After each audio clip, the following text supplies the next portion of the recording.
नमस्कार दोस्तों, आज की कहानी में आपका स्वागत है।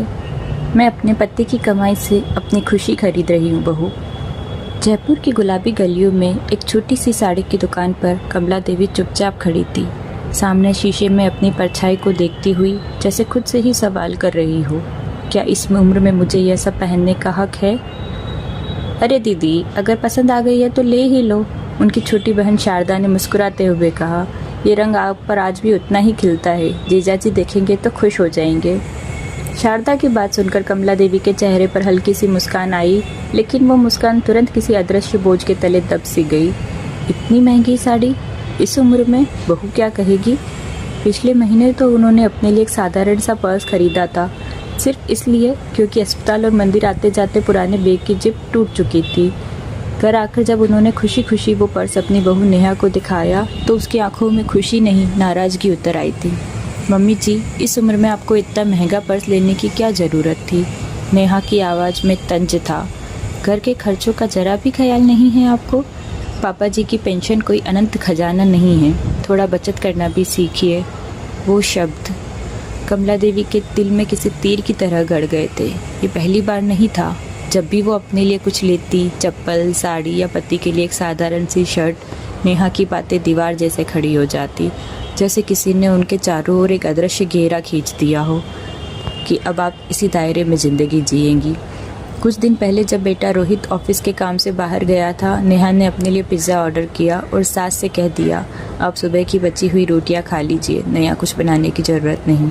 कमला देवी कुछ नहीं बोली, लेकिन उस दिन उनकी आंखों में आंसू थे। उनका भी मन करता था कभी बाहर का चटपटा खाना खाने का, एक दिन रसोई से छुट्टी लेने का, पर जैसे ये हक अब उनसे छीन सा गया था। आज साड़ी की दुकान में खड़ी कमला देवी उसी सब को याद करके भारी हो गई। क्या हुआ दीदी? शारदा ने उनका हाथ पकड़ा। नहीं चाहिए ये साड़ी, कमला देवी ने धीरे से कहा। अब इस उम्र में कौन सा रंग खिलता है मुझ पर, कोई सस्ती सी दिखा दो। थोड़ी देर में उनके मुंह से वो बात निकल ही गई जिसे वो सालों से दबाई थी, और फिर नेहा नाराज़ हो जाएगी। शारदा सन्न सी रह गई। पहली बार उसे अपनी बहन का वो दर्द दिखा जो उसने पूरी ज़िंदगी मुस्कुराकर छिपाया था। उसी जिद से उसने वही गुलाबी साड़ी खरीदी। दीदी, आज नहीं तो फिर कभी नहीं। घर पहुंचते ही कमला देवी ने अपने पति मोहनलाल को साड़ी दिखाई। उनकी आंखों में खुशी झलक उठी, लेकिन नेहा की नज़र कीमत पर पड़ते ही तूफान सा आ गया। इतनी महंगी साड़ी? आप कभी नहीं सुधरेगी, आगे बुढ़ापा आएगा तब कौन संभालेगा? इस बार कमला देवी चुप नहीं रही। उनकी आवाज़ काँप रही थी, लेकिन शब्द मजबूत थे। बहू बस, अब नहीं। मैंने अपना पूरा जीवन घर, बच्चों और जिम्मेदारियों में खपा दिया। अब मुझे भी अपनी मर्जी से जीने दो। और हाँ, मैं अपनी पति की कमाई से अपनी खुशी खरीद रही हूँ। फिर उन्होंने जो कहा वो कड़वा था, लेकिन सच था।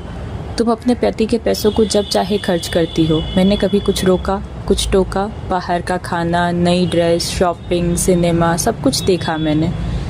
ये घर भी मेरे पति की कमाई का, मेरे पास छत भी है, पेंशन भी। मुझसे ज़्यादा तुम्हें अपने भविष्य की चिंता करनी चाहिए। नेहा जैसे पत्थर की हो गई। सच पहली बार उसे आईना दिखा रहा था। कुछ दिन वो रही चुप, गुमसुम। फिर एक दिन रोते हुए बोली, मम्मी जी मुझे माफ़ कर दीजिए, मैं नौकरी ढूंढ रही हूँ, आकाश का साथ देना चाहती हूँ, लेकिन कुछ नहीं मिल रहा। कमला देवी ने उसके सिर पर प्यार से हाथ रखा। तुम घर से शुरू करो, सभी को तुम्हारे हाथ के बने हुए केक पेस्ट्री बहुत पसंद है। शुरुआत छोटी होती है, लेकिन हौसला बड़ा होना चाहिए। वहीं से कहानी बदली। नेहा ने घर से केक बनाना शुरू किया, ऑर्डर बढ़े, कमाई बढ़ी और साथ में बड़ा आत्मसम्मान भी। आज वही नेहा अपनी सास की अधूरी इच्छाओं को पूरा करती और कमला देवी आज वो गुलाबी साड़ी पहनकर सच में खिलती है। धन्यवाद।